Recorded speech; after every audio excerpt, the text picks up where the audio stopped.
ಎದ್ದೇಳುತ್ತೇನೆ. ಇದನ್ನು ಇಂಗ್ಲಿಷಿನಲ್ಲಿ I wake up early ಎನ್ನುತ್ತೇವೆ. ನಾನು ಕೆಲಸಕ್ಕೆ ಹೋಗುತ್ತೇನೆ. ಇದನ್ನು ಇಂಗ್ಲಿಷಿನಲ್ಲಿ ಐ ಗೋ ಟು ವರ್ಕ್ ಅನ್ನುತ್ತೇವೆ. ನಾನು ಈಗ ಓದುತ್ತಿದ್ದೇನೆ. ಇದನ್ನು ಇಂಗ್ಲಿಷಿನಲ್ಲಿ ಐ ಆಮ್ ಸ್ಟಡಿಂಗ್ ನೌ ಎನ್ನುತ್ತೇವೆ. ನನಗೆ ಸ್ವಲ್ಪ ಸಮಯ ಬೇಕು. ಇದನ್ನು ಇಂಗ್ಲಿಷಿನಲ್ಲಿ ಐ ನೀಡ್ ಸಮ್ ಟೈಮ್ ಎನ್ನುತ್ತೇವೆ. ನಾನು ನಂತರ ನಿಮಗೆ ಕರೆ ಮಾಡುತ್ತೇನೆ. ಇದನ್ನು ಇಂಗ್ಲಿಷಿನಲ್ಲಿ I will call you later ಎನ್ನುತ್ತೇವೆ.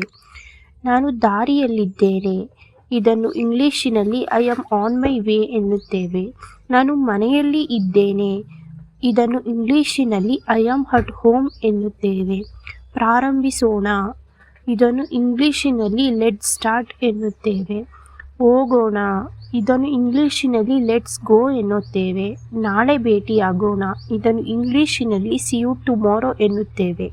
ನಾನು ಇದನ್ನು ಮಾಡಬಹುದು. ಇದನ್ನು ಇಂಗ್ಲಿಷಿನಲ್ಲಿ ಐ ಕ್ಯಾನ್ ಡೂ ದಿಸ್ ಎನ್ನುತ್ತೇವೆ.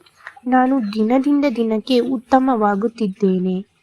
ಇದನ್ನು ಇಂಗ್ಲಿಷಿನಲ್ಲಿ I am improving day by day ಎನ್ನುತ್ತೇವೆ. ಅಭ್ಯಾಸವೇ ಪರಿಪೂರ್ಣತೆ ತರುತ್ತದೆ. ಇದನ್ನು ಇಂಗ್ಲಿಷಿನಲ್ಲಿ ಪ್ರಾಕ್ಟೀಸ್ ಮೇಕ್ಸ್ ಪರ್ಫೆಕ್ಟ್ ಎನ್ನುತ್ತೇವೆ. ನನಗೆ ಭಯವಿಲ್ಲ.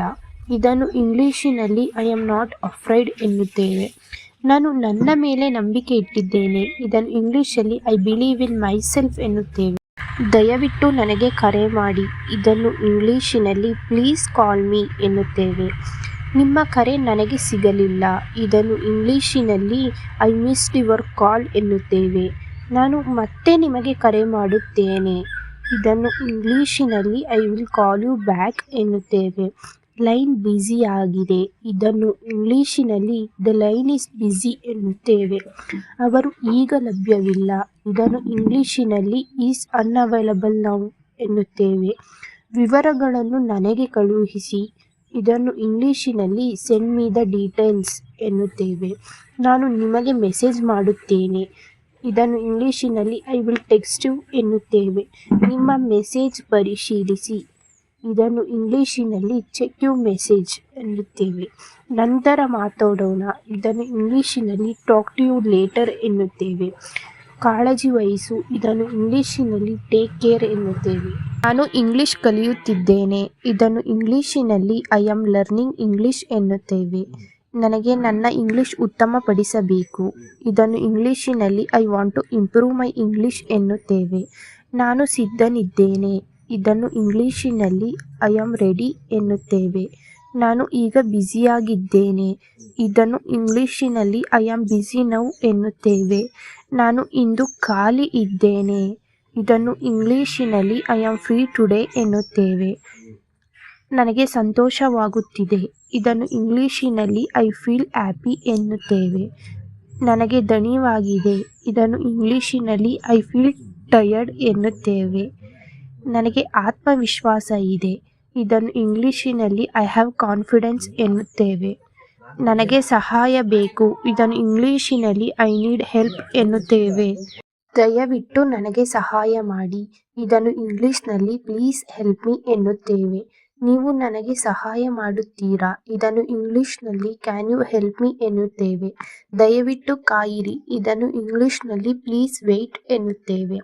ಕ್ಷಮಿಸಿ. ಇದನ್ನು ಇಂಗ್ಲಿಷ್ನಲ್ಲಿ ಫರ್ಗಿವ್ ಮೀ ಎನ್ನುತ್ತೇವೆ.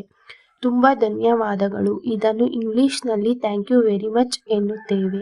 ಸ್ವಾಗತ. ಇದನ್ನು ಇಂಗ್ಲಿಷ್ನಲ್ಲಿ ಯು ಆರ್ ವೆಲ್ಕಮ್ ಎನ್ನುತ್ತೇವೆ. ನಾನು ಒಳಗೆ ಬರಬಹುದೇ? ಇದನ್ನು ಇಂಗ್ಲಿಷ್ನಲ್ಲಿ ಮೇ ಐ ಕಮ್ ಇನ್ ಎನ್ನುತ್ತೇವೆ. ನಾನು ಒಂದು ಪ್ರಶ್ನೆ ಕೇಳಬಹುದೇ? ಇದನ್ನು ಇಂಗ್ಲಿಷ್ನಲ್ಲಿ can I ask A question ಎನ್ನುತ್ತೇವೆ. ದಯವಿಟ್ಟು ಇದನ್ನು ವಿವರಿಸಿ. ಇದನ್ನು ಇಂಗ್ಲಿಷ್ನಲ್ಲಿ ಪ್ಲೀಸ್ ಎಕ್ಸ್ಪ್ಲೈನ್ ದಿಸ್ ಎನ್ನುತ್ತೇವೆ. ನೀವು ಹೇಗಿದ್ದೀರಾ? ಇದನ್ನು ಇಂಗ್ಲಿಷ್ನಲ್ಲಿ ಹೌ ಆರ್ ಯು ಎನ್ನುತ್ತೇವೆ. ನಾನು ಚೆನ್ನಾಗಿದ್ದೇನೆ. ಇದನ್ನು ಇಂಗ್ಲಿಷ್ನಲ್ಲಿ ಐ ಆಮ್ ಫೈನ್ ಎನ್ನುತ್ತೇವೆ. ನಿಮ್ಮ ಹೆಸರು ಏನು? ಇದನ್ನು ಇಂಗ್ಲಿಷ್ನಲ್ಲಿ ವಾಟ್ ಈಸ್ ಯುವರ್ ನೇಮ್ ಎನ್ನುತ್ತೇವೆ.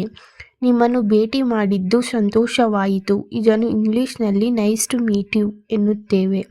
ದಯವಿಟ್ಟು ನಿಧಾನವಾಗಿ ಮಾತನಾಡಿ. ಇದನ್ನು ಇಂಗ್ಲಿಷ್ನಲ್ಲಿ ಪ್ಲೀಸ್ ಸ್ಪೀಕ್ ಸ್ಲೋಲಿ ಎನ್ನುತ್ತೇವೆ. ನನಗೆ ಅರ್ಥವಾಗುತ್ತಿಲ್ಲ. ಇದನ್ನು ಇಂಗ್ಲಿಷ್ನಲ್ಲಿ ಐ ಡೋಂಟ್ ಅಂಡರ್ಸ್ಟ್ಯಾಂಡ್ ಎನ್ನುತ್ತೇವೆ. ದಯವಿಟ್ಟು ಮತ್ತೆ ಹೇಳುತ್ತೀರಾ? ಇದನ್ನು ಇಂಗ್ಲಿಷ್ನಲ್ಲಿ ಕ್ಯಾನ್ ಯು ರಿಪೀಟ್ ಎನ್ನುತ್ತೇವೆ. ಅದು ಸರಿ. ಇದನ್ನು ಇಂಗ್ಲಿಷ್ನಲ್ಲಿ ದಟ್ಸ್ ಓಕೆ ಎನ್ನುತ್ತೇವೆ. ಯಾವುದೇ ಸಮಸ್ಯೆ ಇಲ್ಲ. ಇದನ್ನು ಇಂಗ್ಲಿಷ್ನಲ್ಲಿ ನೋ ಪ್ರಾಬ್ಲಮ್ ಎನ್ನುತ್ತೇವೆ.